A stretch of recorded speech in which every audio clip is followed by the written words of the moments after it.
jalan raya lapang. Kereta-kereta sedikit sahaja yang berjalan.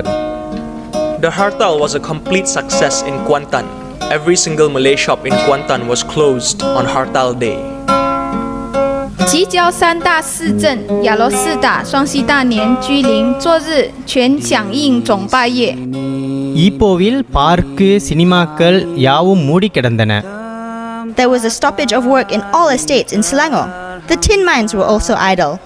Di pekan-pekan kecil seperti Merlimau, Jasin, Alor Gajah, Tampin dan Masjid Tanah, didapati semua kedai-kedai tertutup seperti keadaan Bandar Melaka juga. Practically all fishermen in the fishing villages had refrained from going for their usual catch. துறைமுக தொழிலாளர்கள் Hartal Tanah Melayu pada tahun 1947 adalah suatu pemogokan dilakukan para pekerja buruh serata Tanah Melayu dan Singapura pada 20 Oktober 1947. Berikut merupakan kelompok penting yang terlibat mencetuskan mogok ini. Antaranya Pusat Tenaga Rakyat iaitu Putra dan Majlis Bertindak Bersama Se-Malaysia AMCJA. Ini adalah faktor dan punca tercetusnya pemogokan ini. Dengan tentangan hebat rakyat Tanah Melayu terhadap gagasan Malayan Union dilaksanakan, pihak British yang dianggap mengurangkan kuasa Sultan yang menandatangani secara tidak rela. Pihak British mula mengubal suatu dasar pemerintahan gantian iaitu pembentukan suatu persekutuan. Walau bagaimanapun, gerakan Putera dan AMCJA menganggap dasar persekutuan ini sebagai tidak sah kerana menurut mereka ia dibentuk secara sulit antara pihak British dan orang bangsawan Melayu tanpa melibatkan pendapat orang awam Malaya sendiri. Kedua-dua gerakan ini mula mengadakan suatu perjumpaan bersama membincangkan penggabungan kuasa dalam suatu pakatan politik pada 16 November 1946. Pakatan ini terbentuk pada Ogos 1947.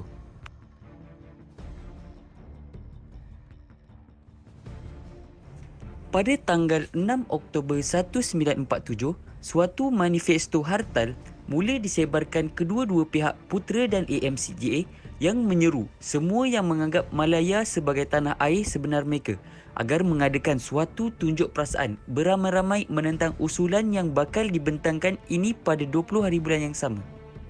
Ia dihebohkan bagi bertujuan meraih sokongan penduduk awam terhadap hartal ini demi meyakinkan pihak British terhadap tuntutan ingin dikemukakan mereka. Arahan hartal iaitu Hartal Instruction diberikan mengarahkan apa yang bakal dilakukan para peserta hartal iaitu 12 slogan hartal yang mengemukakan sebab-sebab mereka mogok diberikan kepada media, akhbar dan orang awam. Jawatan kuasa hartal diadakan di setiap negeri bagi menyelenggara kegiatan yang sewajar dan seiring, dan ki propaganda ditubuhkan untuk mendidik warga-warga kampung dan daerah terhadap tuntutan mogok.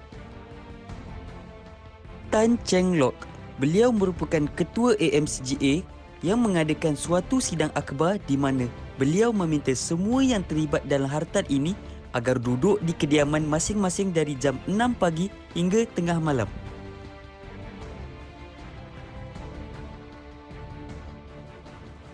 Di Kuala Lumpur, hampir semua restoran, kedai runcit dan pasar-pasar tutup melainkan beberapa perniagaan milik Eropah.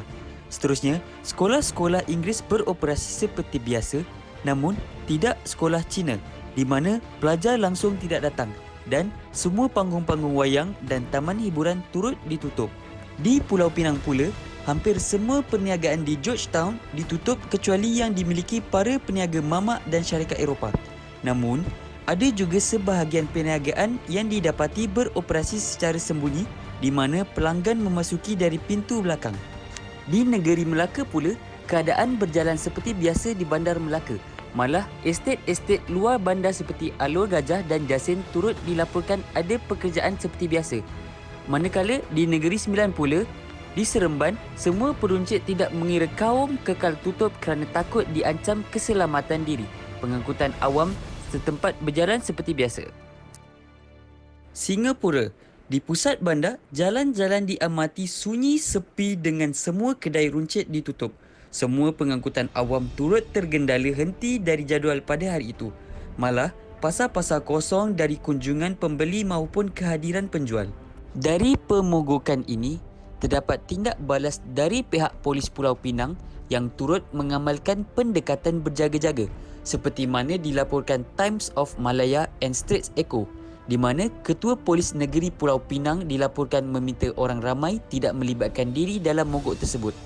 Manakala di Singapura pula, tindakan ini mendapat sokongan dari Dewan Perniagaan Cina Singapura, khususnya dari pemimpinnya iaitu Ling Kong Chiang yang menyuarakan bahawa ia satu-satunya cara rakyat Malaya boleh meluahkan rasa tidak puas hati dengan rombakan perlembagaan yang diusulkan. Kejadian ini turut menarik perhatian sejauh Parlimen British di mana ia diajukan Charles Andrew Smith, anggota Parlimen mewakili parti kekayaan sepunya iaitu Commonwealth Party.